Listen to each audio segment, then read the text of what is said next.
Hello નમસ્કાર વિદ્યાર્થી મિત્રો, વેદ ડિજિટલ એજ્યુકેશનમાં આપનું હાર્દિક સ્વાગત છે।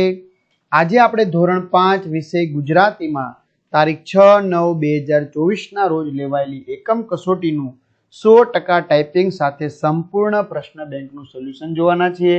તો ખાસ વિદ્યાર્થી મિત્રો, ચેનલમાં નવા હોય તો ચેનલ સબસ્ક્રાઇબ કરી બાજુમાં બેલ આઇકનને પ્રેસ કરો, જેથી તમને અવનવા વિડીયોની માહિતી નોટિફિકેશન મળી શકે। વિડીયો લાઈક કરો, તમારા મિત્રો દોસ્તોને શેર કરો। પ્રશ્ન બેંક વિષય ગુજરાતી ધોરણ 5 સમય 1 કલાક, પ્રકરણ છે 1 અને 2, તારીખ 6/9/2024, કુલ ગુણ 25। તો આમાંથી તમને 25 ગુણનું પેપર પૂછશે। હવે વિભાગ એ છે તો ફકરાને આધારે પ્રશ્નોના જવાબ આપવાના છે, ગમે તે એક। 5 ગુણનો પ્રશ્ન છે। તો વિદ્યાર્થી મિત્રો, તમે આ ફકરો વાંચી શકો છો, બરાબર? વિડીયો પોઝ કરી અને એના પરથી પ્રશ્ન પૂછ્યા છે। જો રાષ્ટ્રપતિ ભવનમાં શેનું આયોજન થયું હતું? તો રાષ્ટ્રપતિ ભવનમાં પદ્મશ્રી પુરસ્કાર વિતરણ સમારોહનું આયોજન થયું હતું। પુરસ્કાર એટલે શું? તો કોઈ પણ ક્ષેત્રમાં સરાહનીય કામ કરવા બદલ આપવામાં આવે તેને પુરસ્કાર કહેવામાં આવે છે। બધાને કઈ વાતનું અચરજ થતું હતું? તો પદ્મ પુરસ્કાર લેવા માટે ચંપલ પહેર્યા વગર ખુલ્લા પગે દાદીમાં તો રાષ્ટ્રપતિ ભવન પહોંચ્યા હતા। આ વાતનું બધાને અચરજ થતું હતું।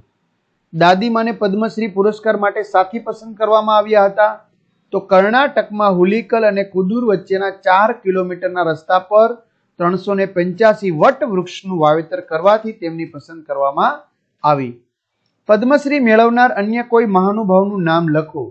તો પદ્મશ્રી મેળવનાર ડોક્ટર તેજસ પટેલ, પદ્મભૂષણ રઘુવીર ચૌધરી, જો પદ્મભૂષણ બી, પદ્મશ્રી રઘુવીર ચૌધરી, ડોક્ટર યજદી માણેકશા ઇટાલિયા પદ્મશ્રી, ડોક્ટર જગદીશ ત્રિવેદી પદ્મશ્રી। વિદ્યાર્થી મિત્રોની એક સરસ મજાની કમેન્ટ આવે છે કે સર, પ્રથમ પરીક્ષા નજીક આવતી જાય છે દિવસે દિવસે, તો એના પેપર સેટ જે તમે દર વર્ષે સરસ મજાના સોલ્યુશન સાથે આપો છો, તો આપોને। આવી વાલીઓની કમેન્ટ આવે છે, વોટ્સએપ મેસેજ આવે છે, બરાબર, કે ભાઈ આવા સર પ્રશ્ન બેંક આપો, જેથી એમાંથી ઘણું પૂછાય છે અને બાળકોને અભ્યાસમાં પણ ફાયદો થાય છે। અને ધોરણ 5ના બધા જ વિષયના વિડીયો લેક્ચર અમારે જોવા હોય તો ક્યાંથી જોઈ શકાય? આવો બી એક પ્રશ્ન હોય છે। તો વિદ્યાર્થી મિત્રો, વેદ ડિજિટલ એજ્યુકેશન નામની એપ્લિકેશન જે ગૂગલ પ્લે સ્ટોર કે જ્યાંથી તમે ગેમ ડાઉનલોડ કરવાના છો, તો ત્યાં જઈને ડાઉનલોડ કરો, જેમાં બધા જ વિષયના પાઠ્યપુસ્તકના પ્રકરણની સમજૂતીના વિડીયો, સ્વાધ્યાય અને અભ્યાસની સમજૂતીના વિડીયો, વિષય પ્રમાણેનું મટીરિયલ, પરીક્ષા માટે ઉપયોગી પીડીએફ, અસાઇનમેન્ટ, પરીક્ષાના પ્રથમ પરીક્ષાના પેપરો, એકમ કસોટીના પેપરો, સ્વાધ્યાયન પોથી, પ્રોજેક્ટ પ્રવૃત્તિ બુક, આ બધું જ તમે ગેમ ડાઉનલોડ કરો ત્યાં જઈને ડાઉનલોડ કરી શકો છો। અચ્છા, ચાલો ઓપન કરશો ત્યાં જઈને, એટલે આ પેજ ખુલે, એમાં તમારા મોબાઈલ નંબર નાખી સેન્ડ ઓટીપી કરો। 4 આંકડાનો ઓટીપી નાખશો એટલે પેડ કોર્સમાં જુદા જુદા પેડ પ્લાન, એક્ઝામ પેપરમાં પેપરો, તમારું ધોરણ, જો પેડ ક્લાસમાં જઈને તમારું ધોરણ જે 5મું છે ને પસંદ કરી લેવાનું તમારે, સમજાણું? અને 5મું ધોરણ પસંદ કરી અને એમાં પીડીએફ મેળવી લેવાની પ્રથમ પરીક્ષાની 3 થી 12માં 3 થી 12 ધોરણના વિડીયો, તમારું ધોરણ પસંદ કરી અને વિષય પ્રમાણે પાઠ વાઇઝ વેદ ડિજિટલના વિડીયો જોઈ શકો। અથવા શાળા મિત્રમાં ધોરણમાં તમારું ધોરણ પસંદ કરી વિષય પ્રમાણે પાઠ વાઇઝ જોવા છે ને, જલસા માળિયામાં કાતરેમાં 2 વરસાદ ટીપા, બરાબર? તો આવી રીતે જોઈ શકશો। ટૂંકમાં તમે એપ્લિકેશનમાં જાશો ને એટલે બધું જ મળી જશે, બીજું કાંઈ ચિંતા કરવાની જરૂર નથી। વિભાગ 2 એમાંથી પૂછેલા પ્રશ્નો। રાજાએ શા માટે વેશ પલટો કર્યો હતો? તો રાજાએ રૈયતના સુખ દુઃખ જોવા વેશ પલટો કર્યો હતો। ખેડૂત કાકડી લઈ ક્યાં જાય છે? ખેડૂત કાકડી લઈ રાજાને ભેટ આપવા જાય છે। વેચવું અને ભેટ આપવું, આ બંને વચ્ચે શો ભેદ છે? કોઈ વસ્તુ વેચવી એટલે તેના બદલામાં મૂલ્ય મેળવવું, અને ભેટ આપવું તેનો મતલબ કે તેમને આનંદથી કોઈ વસ્તુ આપી દેવી, જેના બદલામાં કોઈ મૂલ્ય મેળવવાનો ભાવ હોતો નથી। ગધેડાવાળાએ કાકડી શા માટે વેચી નહીં? તો કમોસમે આવો ફક્કડ પાક થયો છે, તો મને થયું કે રાજાને ભેટ ધરું, સાંભળ્યું છે કે રાજાને કાકડી બહુ ભાવે છે, એટલા માટે વેચી નહીં। રાજાને ભેટ આપવાથી ગધેડાવાળાને કયો ફાયદો થઈ શકે એમ તેમ છે? રાજાને ભેટ આપવાથી ગધેડાવાળાને 100 રૂપિયા ભેટ મળ્યા, એ ફાયદો થઈ શકે એમ છે। ચાલો ત્રીજો વિભાગ, આ પણ પૂછ્યું હોઈ શકે। બેટમેનનું પાત્ર જગ પ્રસિદ્ધ કેવી રીતે બન્યું? તો આ પાત્રને અમેરિકાના ડીસી કોમિક્સ દ્વારા જગત સમક્ષ રજૂ કરાયું હતું। બેટમેન બીજા કયા નામથી ઓળખાય છે? ડાર્કમેન.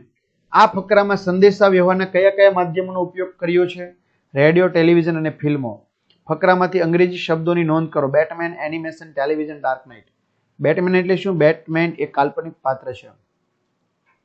ચલો વિભાગ અ, ટૂંકમાં જવાબ આપો. ઘોડો જળ જંગલમાં કેવી રીતે ચાલતો હતો? તો કેડી નહીં ત્યાં કેડી પાડીને જળ જંગલમાં ચાલતો હતો. ચંદુએ ચીસો શા માટે પાડી હશે? તો બિલ્લી ચંદુ પર આવી તેથી બીક લાગતા ચીસો પાડી હશે. સોમા પટેલ કાવડમાં પાણી શા માટે લાવી રહ્યા છે? તો વરસાદ ઓછો હોવાથી કોઈમાં પાણી ન રહ્યા, કૂવામાં પાણી ન રહ્યા તેથી કાવડમાં પાણી લાવીને વૃક્ષોનો ઉછેર કર્યો. કવિને ક્યારે પ્રવાસમાં જવાનું ગમે છે? કવિને ઉપરવાસમાં વરસાદ પડે ત્યારે પ્રવાસમાં જવાનું ગમે છે. સીમમાં વસ્તી સોમા પટેલે કેવી રીતે કરી? કાવડમાં પાણી લાવીને. બીજો વિભાગ, ફિયોના ધમાચકડી અને તોફાન મસ્તીથી શા માટે અજાણ હતી? વિદ્યાર્થી મિત્રો વિડીયો પોઝ કરીને લખી શકો. બતક અને ભેંસ વરસાદથી શા માટે ખુશ થઈ જાય છે? વિડીયો પોઝ કરીને લખી શકો છો. સુતેલી ગોપી સાથી જાગી જાય છે. વિદ્યાર્થી મિત્રો તમારે આ કમેન્ટ કરવાનો છે. કયા પાઠનો પ્રશ્ન છે? બરોબર ને? હા, અમારા દ્વારા બોલવામાં કદાચ ભૂલ થઈ શકે, ટાઈપમાં બરોબર મિસ્ટેક હોઈ શકે, તો વિદ્યાર્થી મિત્રો ચોક્કસથી તમે કમેન્ટ કરજો, જેથી કરીને આપણે એ ભૂલ છે એની ભૂલની કમેન્ટ ન કરવી પણ જવાબની એટલે પિન કરી શકાય, એટલે બીજા બધા વિદ્યાર્થી મિત્રોને ખ્યાલ આવે ભૂલ છે તો આ જવાબ એનો આવી શકે છે. અને તમારે કેટલા માર્ક્સ આવે પણ કોમેન્ટ કરવાની છે. ફિયોના શા માટે અપતાઈ ગઈ? આયાનો રુદ્ર અવતાર જોઈ ફિયોના હેબતાઈ ગઈ. વરસાદ લેખકને પજવે છે કારણ કે? તો વરસાદ આવવાનું કહે છે, લેખક જ્યારે વરસાદને આવવાનું કહે છે ત્યારે વરસાદ નથી આવતો, પરંતુ નિશાળ પહોંચવા આવે છે ત્યારે વરસાદ આવે છે. આવી રીતે. ફિયોના કેવી રીતે ઘરની બહાર નીકળી ગઈ? કાતરિયામાં બિલ્લી શા માટે છુપાઈને બેઠી હતી? રમેશ અને ચંદુએ ફિલ્મ જોવા માટે કેવી રીતે પડદો બાંધ્યો? નદીનું વહેણ જે તરફથી આવતું હોય તે પ્રદેશને શું કહેવાય? ઉપરવાસ. ફિયોના અધ્ધર શ્વાસે શા માટે ઊભી રહી? ત્યાર પછી ખાલી જગ્યા. વર્ગમાં તોફાન કરતા બાળકો સામે શિક્ષક એકી ટસે જોઈ રહ્યા હતા. દિવ્યા રાત્રે મોડા સુધી વાંચતી હતી તેથી વહેલી ઉઠી શકી નહીં. હું મિત્રો સાથે ચૂપચાપ બગીચામાં બેઠો. દોડની સ્પર્ધામાં મેં ઝડપથી દોડ શરૂ કરી. રાજુના ચહેરા પર ગુસ્સો દેખાતો હતો. તમે નિશાળમાંથી હમણાં જ ઘરે જવા નીકળી જાઓ. મમ્મીએ ગુસ્સો કર્યો તો હું દૂરથી રડી પડ્યો. અચાનક વરસાદ પડવાથી નદીમાં ધસમસતું પૂર આવ્યો. ભગવાન આપણી આસપાસ હોય છે તેથી તેના પર વિશ્વાસ રાખો. પ્રાર્થના સંમેલનમાં આસ્થા સુંદર કવિતા ગાય છે. પ્રાર્થના સંમેલનમાં સસલા અને કાચબાની સ્પર્ધામાં કાચબો ધીમે ધીમે ચાલવા લાગ્યો. અહીંથી 2 ગાઉ નિશાળ બહુ હોવાથી, મિત્રો અહીંયા દૂર આવે બરોબર, બહુ એટલે દૂર હોવાથી હું સાયકલ લઈને જઈશ. રાગીણીનો વર્ગમાં પ્રથમ નંબર આવવાથી તેને ઇનામ મળ્યું. જાણે કુદરતનો કોપ ઉતર્યો હોય તેવું લાગે છે. આપેલા શબ્દને યોગ્ય સ્વર ચિહ્ન મૂકી અર્થપૂર્ણ શબ્દ બનાવો. કાલા મટર મોહનદાસ નામ નિશાન, સોનાવરણી સાબરકાંઠા ટેલિવિઝન તોફાન મસ્તી, લંકાધિપતિ, ગાંધીનગર પહેલવાન, મોહનરાજ સુરતદાદા, મોહનથાળ અરુણાચલ વિસનગર. ચલો અહીંયા કાવ્ય પંક્તિ. અમે ફેર ફૂદરડી ફરતા હતા. ફેર ફૂદરડી ફરતા ફરતા પડી જવાની કેવી મજા ભાઈ, પડી જવાની કેવી મજા. અમે 7 તાળી રમતા હતા. અમે દોટેમ દોટા કરતા હતા. દોટેમ દોટા કરતા હતા. બેસી જવાની કેવી મજા ભાઈ, કેવી મજા. બરાબર. તો આવી રીતે વિદ્યાર્થી મિત્રો તમે આખી કવિતા લખી શકો છો.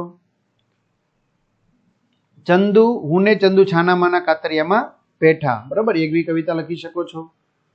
હવે પેલા પંખીને જોઈ મને થાય, પેલા પંખીને જોઈ મને થાય. તો વિદ્યાર્થી મિત્રો આ છે ધોરણ 3 ની કવિતા. બરાબર, જે તમને આવડતી હતી. બરાબર. બા ઢીંગલી, બચ્ચું ક્યાં બચ્ચું ક્યાં. તો આપણે અહીંયા સુધી લખવાનું છે બચ્ચું ક્યાં બચ્ચું ક્યાં બચ્ચું ક્યાં. બરાબર. તો અહીંયા પણ આવશે પણ આપણે અહીંયા સુધી લખશું બચ્ચું ક્યાં. તો આવી રીતે સંપૂર્ણ સોલ્યુશનની તમારે આ પીડીએફ જોતી હોય અથવા તો પ્રથમ પરીક્ષાના પેપર જોતા હોય તો બધું જ ક્યાંથી મળે વિદ્યાર્થી મિત્રો? એપ્લિકેશનમાં પેડ કોર્સમાં મળી જશે. તમારા મિત્રો દોસ્તોને જાણ કરો. તમારે કેટલા માર્ક્સ આવશે ચોક્કસથી કમેન્ટ કરો અને બધાને પૂરેપૂરા માર્ક્સ પ્રાપ્ત થાય એવી શુભકામના. અસ્તુ. જય હિન્દ, જય ભારત.